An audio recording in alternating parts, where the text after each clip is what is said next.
Greetings, my name is Lisa. I'm 33 years old and recently went through a divorce. My journey with Andrew, my now ex-husband, began in my first year of college, while he was a sophomore. From the moment we met, I felt he was my soulmate. After completing our education, we devoted ourselves to our careers, saving diligently to afford a comfortable home. 6 years of dating led us to marriage, and soon after, we bought our first apartment together. We were eager to start a family, but after 5 months of unsuccessful attempts, medical tests revealed that I couldn't conceive. The news shattered me, but Andrew stood by my side, offering unwavering support. His sister-in-law also provided comfort during this challenging time. Despite the initial heartbreak, Andrew and I gradually found solace in the freedom and financial flexibility that came with not having children. 3 years into our marriage, we decided to host the holiday gathering, as my parents were away on a cruise. Andrew's family, excluding his parents who were briefly stopping by before a road trip, joined us.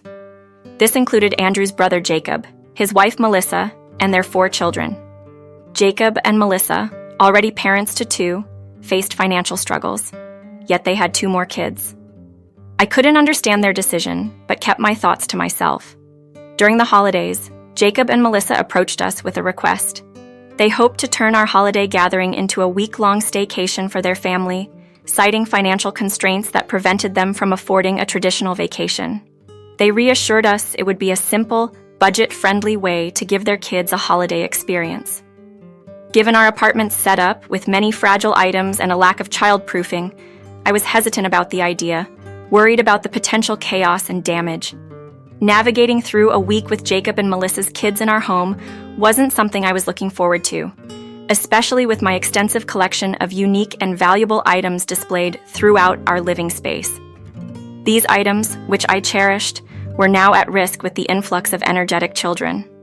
Reluctantly, I agreed to their stay, emphasizing the importance of accountability for any damages. Jacob promised their children would behave, a promise I hoped he could keep. Our house, filled with collectibles and delicate decor, had no spare storage to safeguard these treasures from the lively atmosphere a family of 6 would undoubtedly bring. The pressure from Melissa and Andrew, combined with Jacob's desperate plea, left me feeling cornered into agreeing. This decision didn't sit well with Andrew. He was visibly upset by my initial reluctance, accusing me of being materialistic and lacking family values. His cold silence following the conversation only added to the tension. When I extended my apology to ease the friction between us, Andrew assured me the holiday season would be joyous. However, the reality was far from it. The children's unruly behavior tested my patience to its limits, with Jacob and Melissa seemingly uninterested in managing their offspring. Their negligence forced me to shoulder the responsibility of supervising their energetic antics, further straining my relationship with Andrew. Christmas offered a brief respite, courtesy of Andrew's parents, who entertained the children for a few hours. But by New Year's, I was utterly spent, eagerly anticipating the end of their visit. My fatigue eventually culminated in an outburst, larger than intended, sparked by an incident that perfectly encapsulated the chaos of their stay. One afternoon, while the adults rested and I was left to manage the children, a momentary lapse, stepping away to wash my hands after changing a diaper, led to disaster.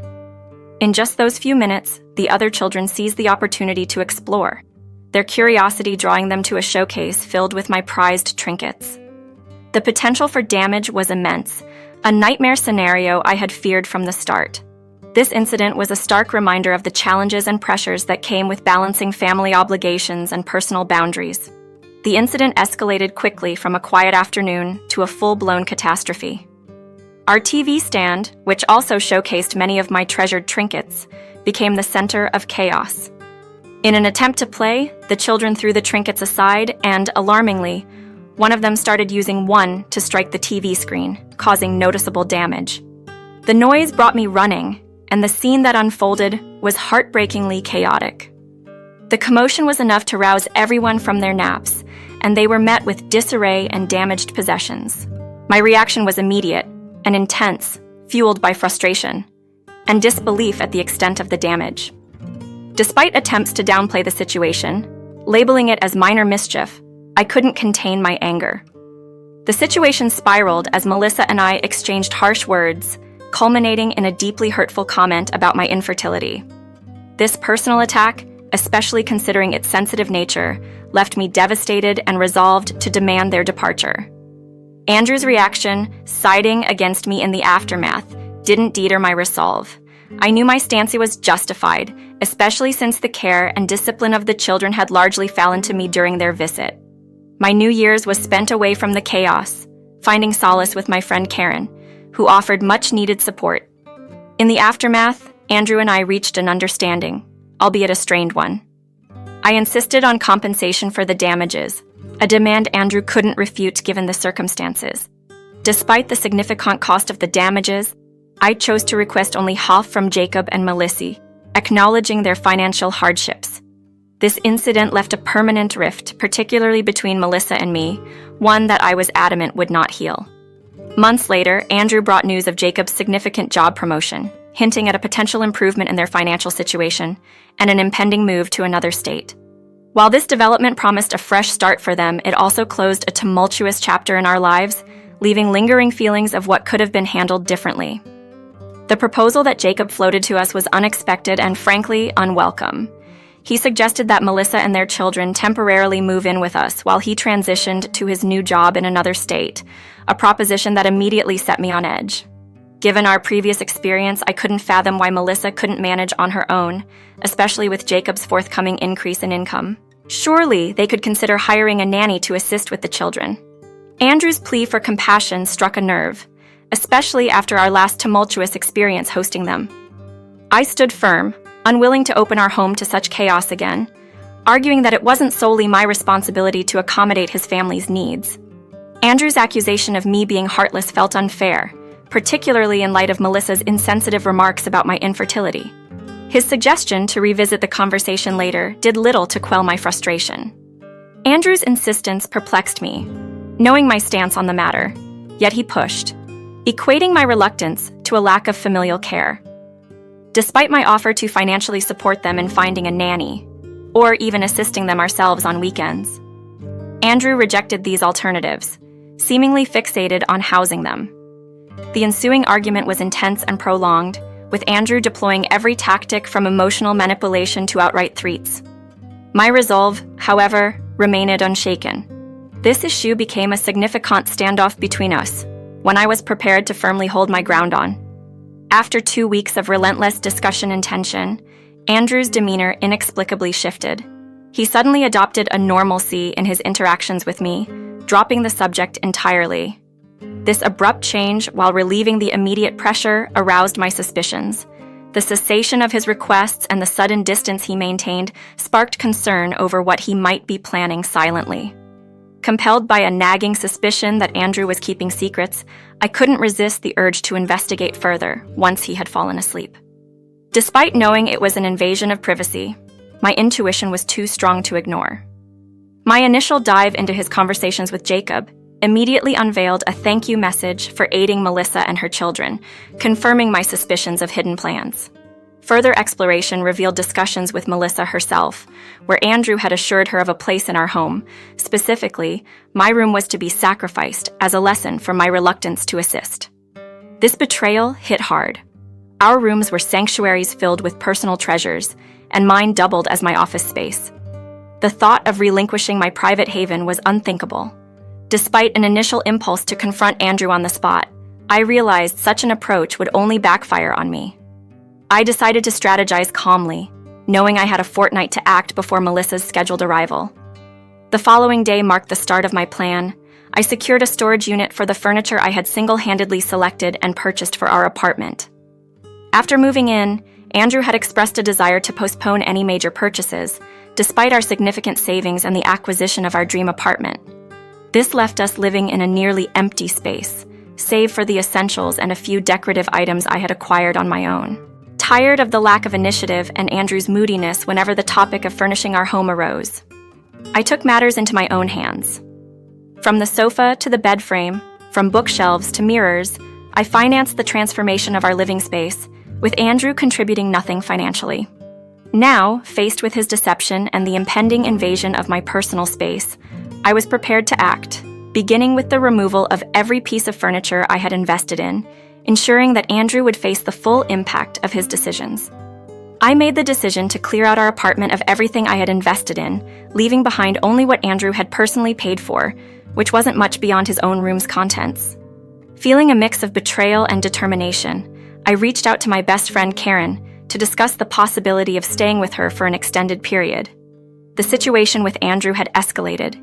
He had unilaterally decided to invite his sister-in-law and her children to live with us, despite my clear objections and their previous visit, which resulted in $5,000 worth of damages. Karen, ever the supportive friend, didn't hesitate to open her home to me, excited at the prospect of extended sleepovers.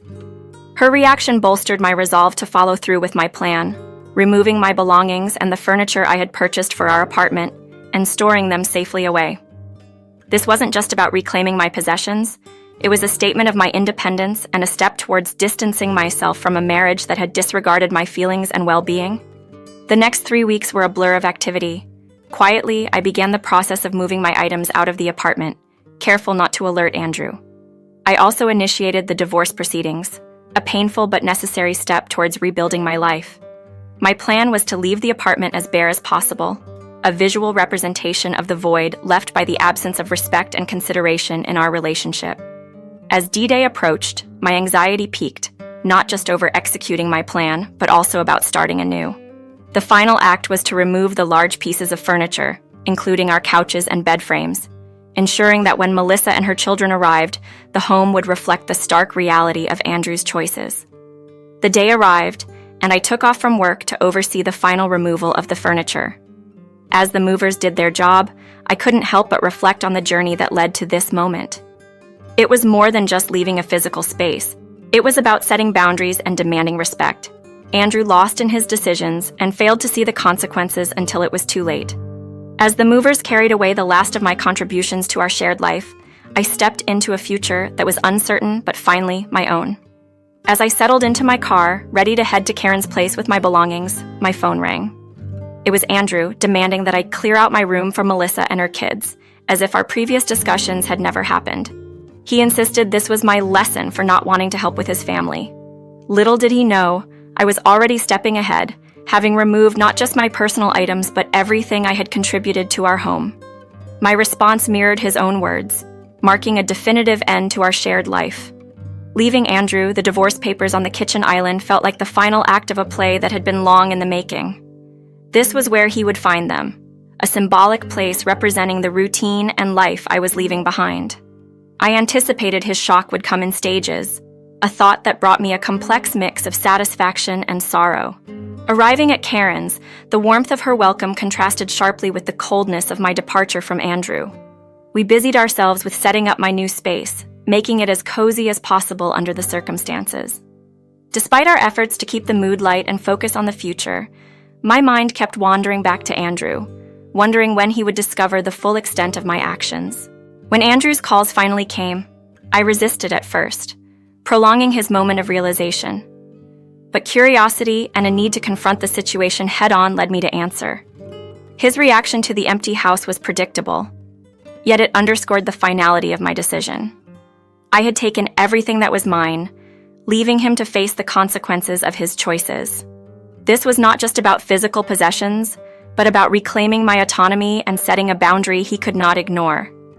The path forward would be challenging, but with Karen's support and a newfound resolve, I was ready to start anew. In the aftermath of Andrew's decision to host Melissa and her kids despite my clear opposition, I found myself explaining the logic behind taking everything I had paid for from our shared home. My contributions had filled our space, and after Andrew neglected his promise to contribute, I felt justified in reclaiming what was mine. His plea, questioning what Melissa and the children would do, fell on deaf ears. My stance was clear.